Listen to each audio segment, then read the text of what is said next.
You say to someone, why are you feeling this way? What's wrong with you today? And they say, I am this way because of that person, because of that circumstance. What they're really saying is that person or circumstance is actually controlling my feelings and controlling my thoughts. Well, anything that's controlling my feelings and my thoughts, I'm victim to, right? So it makes sense then that when things are good, you feel good, and when things are bad, you feel bad, right? So when you start changing the way you think and feel, and it starts producing outcomes in your life, you're going to believe you're the creator of your life and less of the victim of your life. And the hardest part about all of this is just making the time to do it. If you're not even peaceful, there is nothing in your life that you can do in a worthwhile way. To be peaceful essentially means this, that you're not messing your mind. To be peaceful means that your system is at ease. You know how to conduct your mind, you know how to conduct your emotions, your body and your energies. You are peaceful. If you change the picture in your mind, you change the chemistry, you change the fate. So I'll give an example. If I have a picture of love in my mind, the brain releases complementary chemistry, dopamine, pleasure, oxytocin, bond with your loved one, growth hormone, which does exactly what it says. It enhances your growth, and that's why when people fall in love, the chemistry of the brain going into the blood, the culture medium, enhances vitality. People glow when they fall in love. People are healthy when they fall in love. That's not an accident, it's the chemistry of your culture medium. But now I say, but wait, what if I have a picture of fear? I go, oh, well, love chemistry doesn't come out when fear is in the picture. The brain releases stress hormones and factors that affect the immune system and growth of the system. And I go, oh my goodness. I say, why is it relevant? Changing my thought changes my chemistry. The chemistry adjusts my biology. So if I can control my thoughts, I can control the chemistry, and therefore I control the biology. So all possibilities already exist. You don't have to create the possibility. In fact, all you have to do is become aware that it exists. The moment you do that, you're changing the thought and you're producing a different frequency. Now, if the person is astute enough to feel the frequency of the thought in the quantum and not wait for the experience to happen, but the thought of abundance would produce the feeling of abundance. Tell guilt, shame, the past, I've changed my mind. I'm not living condemned. Listening to the accusing voices, I'm forgiven, I'm redeemed, restored, my future is bright. Tell lack, struggle, not having enough, I've changed my mind. That is not my destiny. I will lend and not borrow. What I touch will prosper and succeed. Abundance, overflow, increase is coming my way. Train your mind. Train your mind not to focus on the problem and make it bigger, but focus on the solution to solve it. Stay positive, stay focused, and most importantly, stay strong.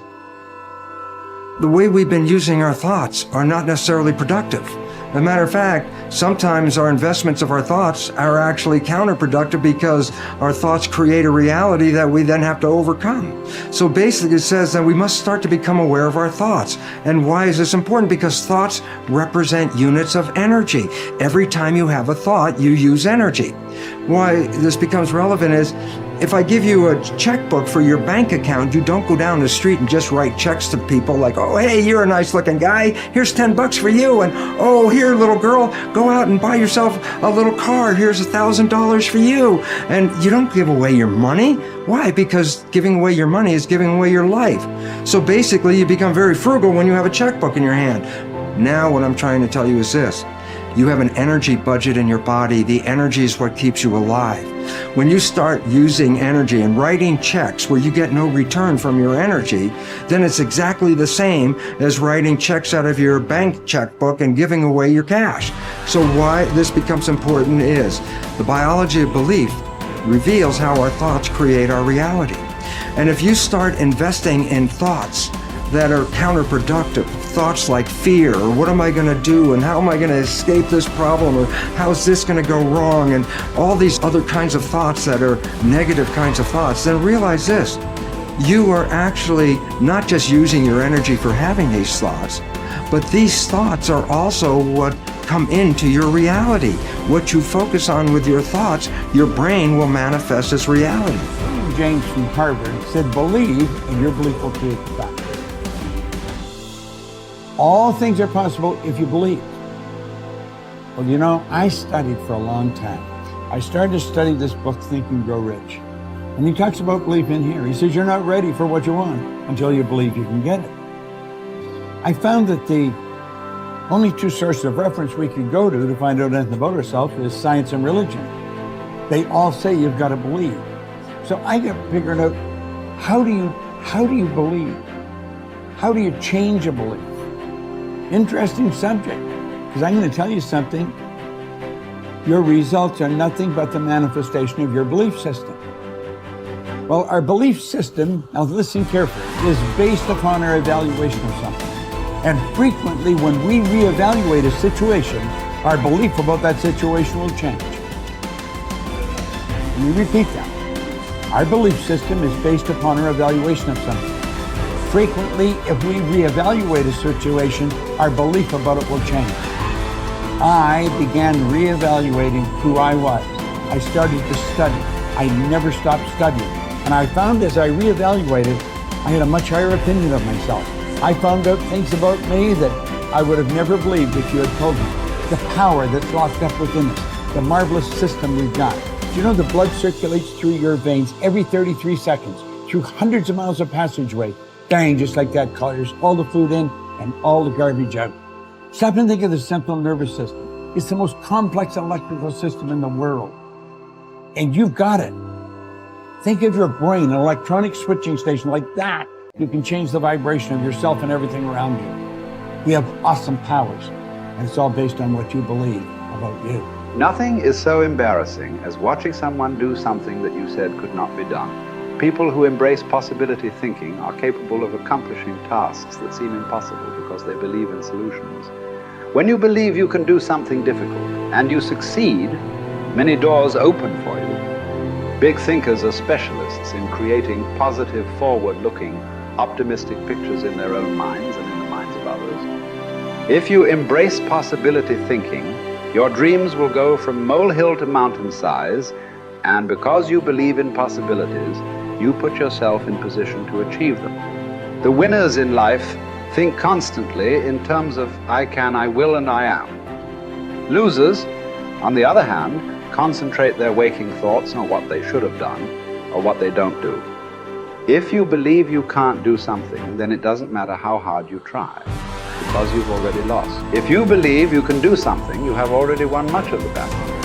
The first step in becoming a possibility thinker is to stop yourself from searching for and dwelling on what's wrong with any given situation.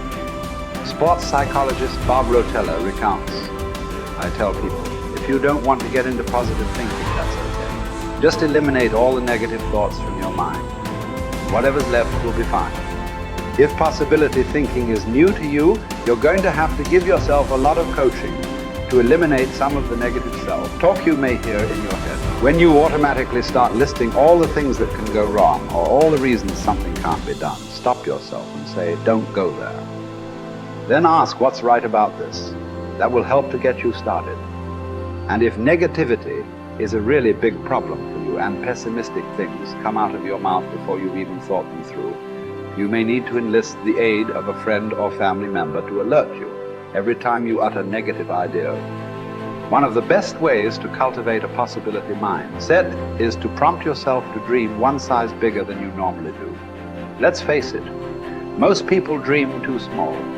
They don't think big enough. Henry Curtis advises, make your plans as fantastic as you like, because 25 years from now they will seem mediocre.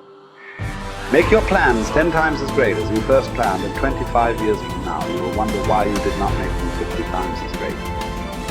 If you push yourself to dream more expansively, to imagine your organization one size bigger, to make your goals at least a step beyond what makes you comfortable, you will be forced to grow. And it will set you up to believe in greater possibilities.